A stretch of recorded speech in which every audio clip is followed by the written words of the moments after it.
Yang terhormat Bapak dan Ibu serta hadirin dan teman-teman saudara yang berbahagia, Namo Sang Yang Adi Budaya, Namo Buddhaya. Berkah dari Sang Triratna Buddha, Dhamma dan Sangha, kita dapat berkumpul dalam keadaan yang sehat dan bahagia. Pada malam hari ini, saya dan Makan Yudhistira dapat berdiri di sini untuk menyampaikan Dhamma Kata atau berpidato Dhamma dengan tema pedoman hidup sehat dan bahagia saat pandemi. Bagaimanakah agar manusia berbuat baik di tengah-tengah pandemi saat ini? Pedoman apa yang digunakan manusia agar tetap menjadi manusia yang baik? Manusia memiliki sifat perilaku yang berbeda-beda. Ada yang baik dan ada yang buruk. Perilaku yang baik dipertahankan, sedangkan perilaku buruk perlu dibatasi agar menjadi baik. Ajaran agama memberikan pedoman dan batasan dalam berbuat kepada umatnya agar selalu takut kepada Tuhan dan takut akibat perbuatan jahat. Buddha mengajarkan kepada umatnya untuk berbuat baik dengan pedoman pada sila yang dilaksanakan dalam kehidupan sehari-hari. Buddha membuat peraturan atau sila tidak hanya untuk para biku atau bikuni, tetapi juga umat awam atau biasa dan juga rumah tangga. Seorang siswa Buddha menerapkan pedoman hidup. Peraturan atau sila dilaksanakan oleh para biku atau bikuni serta umat biasa dengan jumlah yang berbeda. Peraturan atau sila biku atau bikuni disebut juga dengan Patimokkha Sila. Sedangkan sila untuk umat awam disebut juga dengan Pancasila yang berjumlah 5. Panca berarti 5, sila yang berarti moral, norma, etika, peraturan atau aturan, sopan santun, dan juga perbuatan baik. Jadi, Pancasila Buddhis adalah 5 aturan atau moral dan diartikan juga dengan 5 perbuatan baik. Pelaksanaan aturan moralitas Buddhis ini merupakan landasan dasar bagi siswa Buddha yang bertujuan untuk memperoleh kedamaian dan ketenangan bagi diri sendiri maupun orang lain. Umat yang melaksanakan Pancasila Buddhis akan menjadi manusia yang bermoral yang disebut dengan manusia susila. Jika tidak melaksanakan sila dengan baik, disebut manusia tidak bermoral yang disebut manusia asusila. Karena itu, Buddha menganjurkan umat Buddha untuk berlatih melaksanakan 5 sila agar setiap perbuatannya selalu benar, baik dalam pikiran, ucapan, maupun badan jasmani. Tekad untuk melaksanakan Pancasila Buddhis ini dengan membacakan Parita Pancasila pada saat melaksanakan puja bakti. Tekad melaksanakan Pancasila Buddhis akan lebih baik jika pada saat membacakan Parita Pancasila di hadapan pembimbing dan panutan umat Buddha yaitu biku. Parita Pancasila Buddhis tersebut adalah yang satu, Panatipata Weramani Sikapadang Samadhyami, yang artinya aku bertekad akan melatih diri menghindari pembunuhan makhluk hidup. Kita sebagai umat Buddha seharusnya menghindarkan diri dari pembunuhan dan penganiayaan makhluk hidup. Suatu pembunuhan telah terjadi apabila terdapat 5 faktor, yaitu yang pertama, ada makhluk hidup. Yang kedua, mengetahui bahwa makhluk itu masih hidup. Yang ketiga, berniat untuk membunuh. Yang keempat, melakukan usaha untuk membunuh. Dan yang kelima, makhluk tersebut mati karena usaha itu. Sedangkan, jika perbuatan tidak disertai oleh 5 faktor tersebut, tidak dapat disebut sebagai pelanggaran.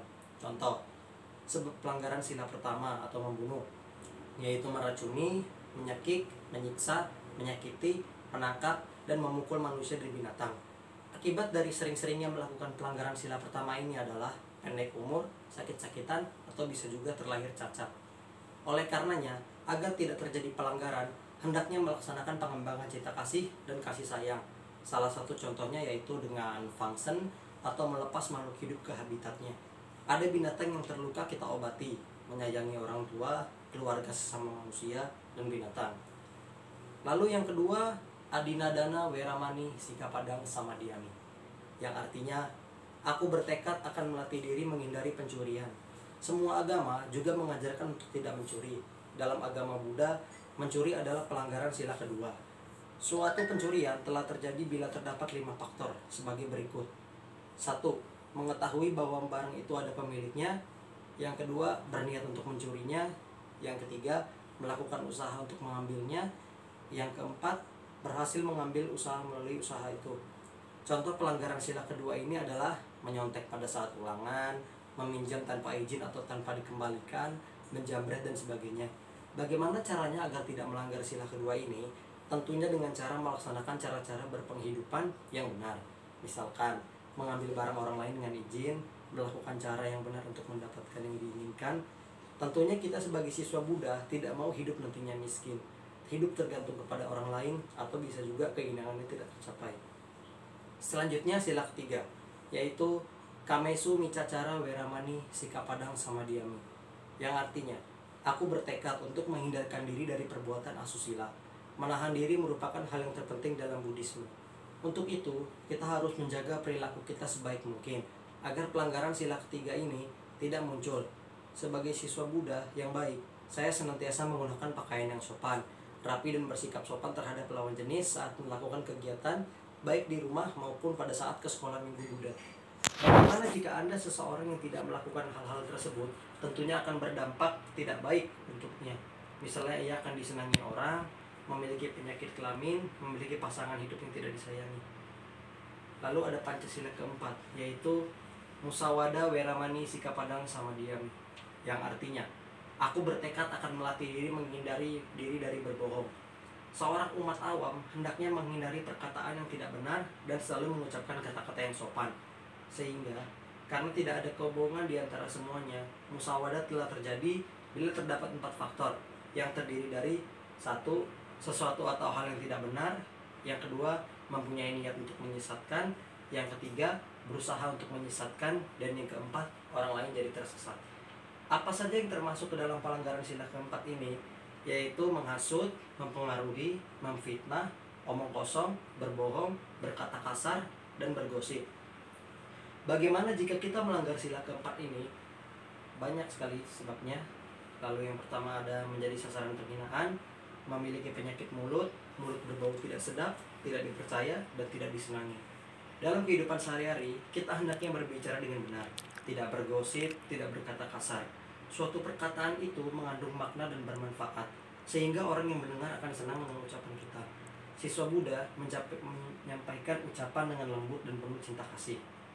Lalu yang terakhir, Surameraya Majapamadhatana Weramani Sikapadang Samadhyami, yang artinya aku bertekad akan melatih diri menghindari diri dari minuman keras yang dapat menyebabkan lemahnya kesadaran.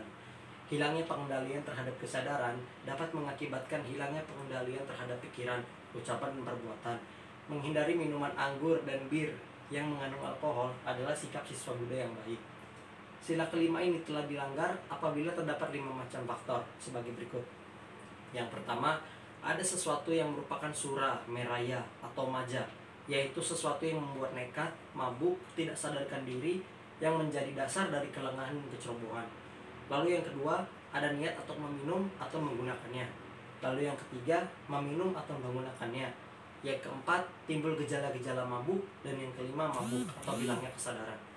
Tujuan dari pelaksanaan sila kelima ini adalah untuk melatih kesadaran kita terhadap segala hal yang dapat memperlemah pengendalian diri dan kewaspadaan, dengan mengontrol pikiran yang dengan benar dan selalu waspada terhadap segala tindakan yang kita perbuat. Inilah 5 sila yang hendaknya kita laksanakan dengan baik di tengah-tengah pandemi seperti ini, sehingga manfaat pelaksanaan sila tersebut dapat kita rasakan dalam kehidupan sekarang maupun yang akan datang. Di antaranya panjang umur, terlahir dengan kondisi fisik yang baik, rezeki lancar, terlahir di keluarga kaya, hidup bahagia dengan pasangan, dipercaya dan disenangi orang, disenangi masyarakat atau keluarga, dan memiliki kecerdasan. Pahala dan manfaat pelaksanakan sila berdasarkan khotbah Buddha dalam Mahaparinibbana Sutta adalah: yang pertama, memiliki harta kekayaan. Yang kedua, memiliki nama baik yang termasyur. Yang ketiga, tidak pernah ragu ketika berpergian karena tidak pernah berbuat salah. Yang keempat, suatu meninggal hatinya akan tenang. Dan yang kelima, ketika ia meninggal dunia, dia akan terlahir di alam bahagia.